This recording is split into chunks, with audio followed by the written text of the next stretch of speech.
Halo, apa kabar teman setia saya, penonton setia saya di channel YouTube Tambunan Official, channel yang khusus membahas hukum, membahas politik, keamanan, berita terkini dan berita terhangat lainnya sesuai fakta dan data.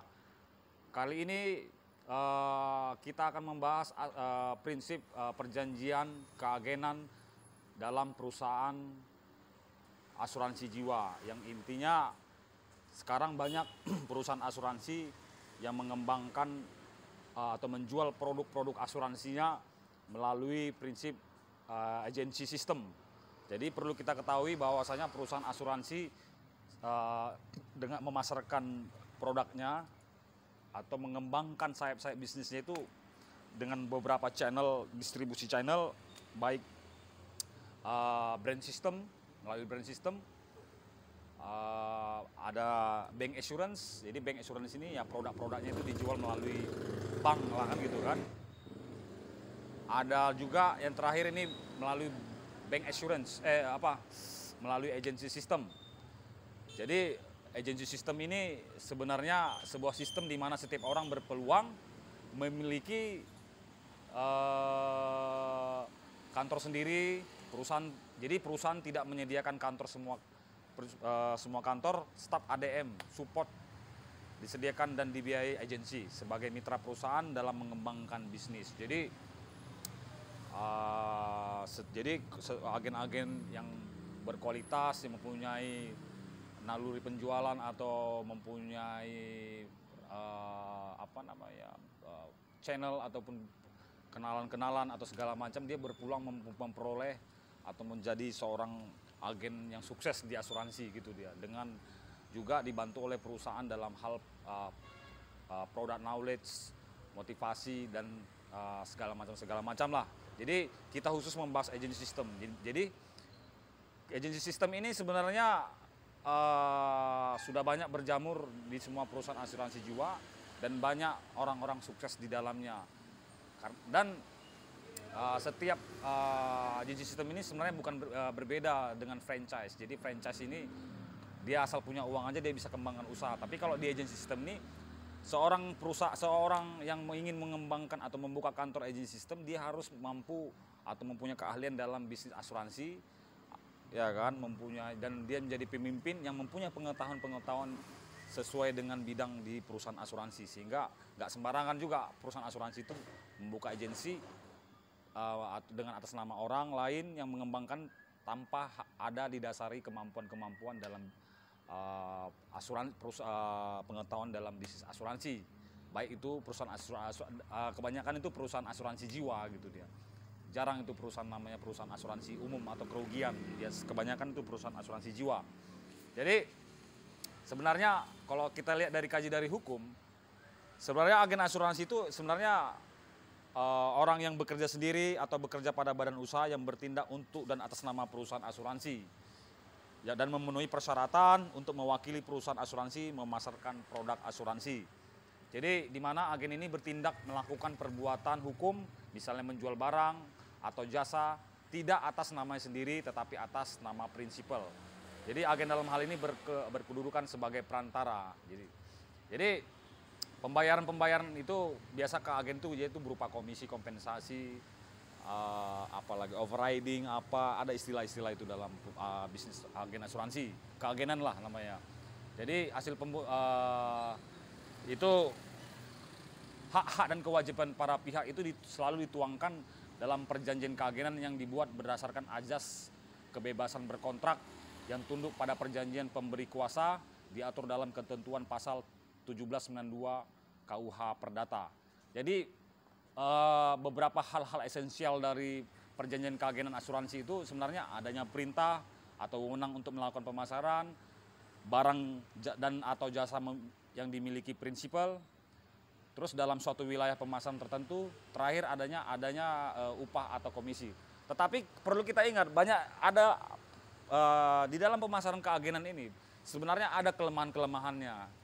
Karena dia keagen asuransi ini tidak tunduk dan patuh berdasarkan undang-undang ketenagakerjaan, yang dimana kalau dia dipecat ada pesangon, ada hari tua, dana kesehatan, ada jaminan-jaminan, tidak ada kalau di keagenan ini. Jadi Dia tidak ada jaminan pesangon, tidak ada jaminan hari tua. Perjanjiannya selalu itu perjanjian baku. Jadi perjanjian keagenan selalu dibuat baku, yang dimana prinsip perjanjian baku ini dibuat perusahaan itu untuk untuk mengurangi pengeluaran pembiayaan, untuk menghemat waktu, ya kan? Itu yang dibuat. Dan ada lagi terakhir itu kalau saya lihat kebanyakan dan hampir semua itu perusahaan asuransi di situ pada poin-poin apabila ada sengketa antara perusahaan asuransi dengan agen asuransi selalu di tempat paling dekat di mana kantor pusat itu berada. Jadi biasanya di dalam poin-poin apabila ada terjadi sengketa, maka itu wewenang pengadilan Jakarta Selatan. Itu nggak pernah itu di mana ditandatangani perjanjian keagenan situlah digugat, nggak ada. Pasti sudah ditentukan. Makanya kebanyakan agen asuransi kalau bersengketa selalu berpikir dua kali kan gitu kan. Tetapi karena dibuatnya di Jakarta Selatan, banyak juga perusahaan-perusahaan asuransi itu semena-mena berpikir licik gitu, memakai segala cara untuk memecat agen asuransi tersebut. Banyak dalil-dalil fraud yang dibuat yang seolah-olah valid padahal tidak valid. Karena ada beberapa perkara yang saya tangani yang dimana untuk memecat seorang agen asuransi itu dengan cara membuat suatu alibi gitu dia. Adanya keluhan-keluhan nasabah begini-begini, maka Anda saya pecat. Padahal ketika dikonfirmasi nasabah siapa itu yang nasabah mana itu yang pecat, mana bukti surat keluhan tadi, itu mereka tidak bisa buktikan. Padahal di situ kan sudah ada manajemen fraud. Malah mereka juga yang membuat fraud. Nah, itu kelemahan-kelemahan ada, itu saya pernah saya tangani perkara-perkara tersebut dan akhirnya selesai. Sehingga perusahaan asuransi juga mengeluarkan biaya juga terkait ganti rugi tentang hal-hal tersebut. Ada juga yang sudah dipecat dalam surat pemecatan tersebut di dalam ada poin-poinnya yang dimana terkait kewajiban-kewajiban ataupun kewajiban perusahaan ataupun hak-hak daripada agen tersebut akan dibayar. Ternyata setelah setahun, sudah berlalunya setahun, 2 tahun, ternyata belum dibayar juga. Sampai kita somasi barulah dibayar.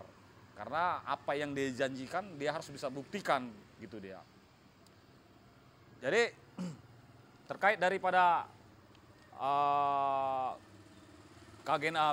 bisnis keagenan asuransi ini, disitulah ada beberapa kelemahan yang memang tidak ada jaminan daripada seorang agen asuransi ini ketika dia bermasalah dengan hukum, yang cara-cara yang sederhana, biaya murah, ya kan, yang cepat gitu dia, sehingga tidak memakan waktu. Sehingga bisa jadi juga banyak dalam hal penjualan asuransi ini mengakibatkan, karena gini, kalau di agency system ini kan kebanyakan nasabah itu masuk pasti, contoh ini seorang agen, dia akan pertama kali dia akan memasukkan atau yang menjadi nasabah itu adalah orang-orang terdekatnya gitu dia. Kebanyakan di agency system itu orang-orang terdekatnya. Dan ketika si agen ini dipecat atau tidak memenuhi kualifikasi dalam beberapa bulan penjualan, pasti dipecat. Pasti perusahaan melakukan terminasi.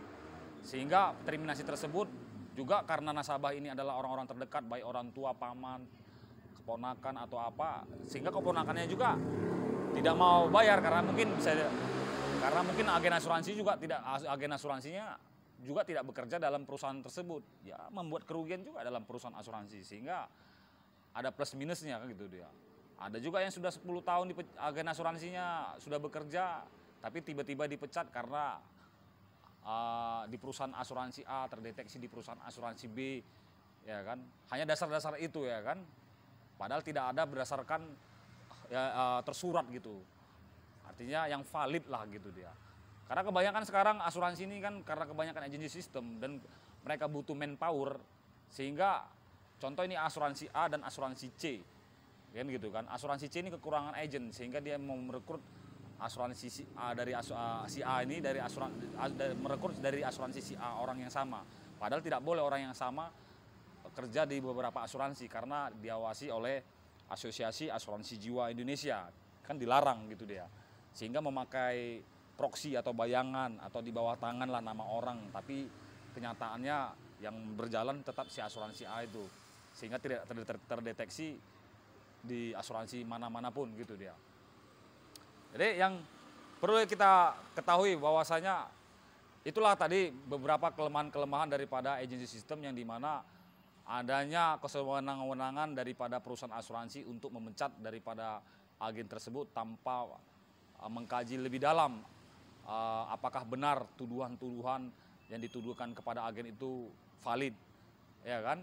Hanya berdasarkan keterangan si A atau tidak berdasarkan putusan-putusan hukum gitu dia, yang valid gitu dia. Mereka hanya mencari apa namanya itu, mencari tempat cara cepat tanpa harus berbelit-belit. Tapi itulah agen asuransi, seorang agen itu juga dirugikan baik secara material maupun moral.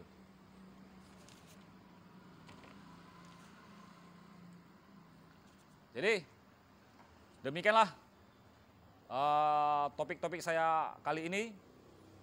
Jika ada pertanyaan atau sekedar konsultasi hukum terkait daripada permasalahan-permasalahan terkait daripada rekan-rekan daripada teman-teman daripada agen-agen asuransi yang ada bekerja di beberapa perusahaan asuransi jiwa di Indonesia, bisa nanti komen di sini, kita akan bantu dan dalam hal kajian-kajian hukum dan langkah-langkah hukumnya.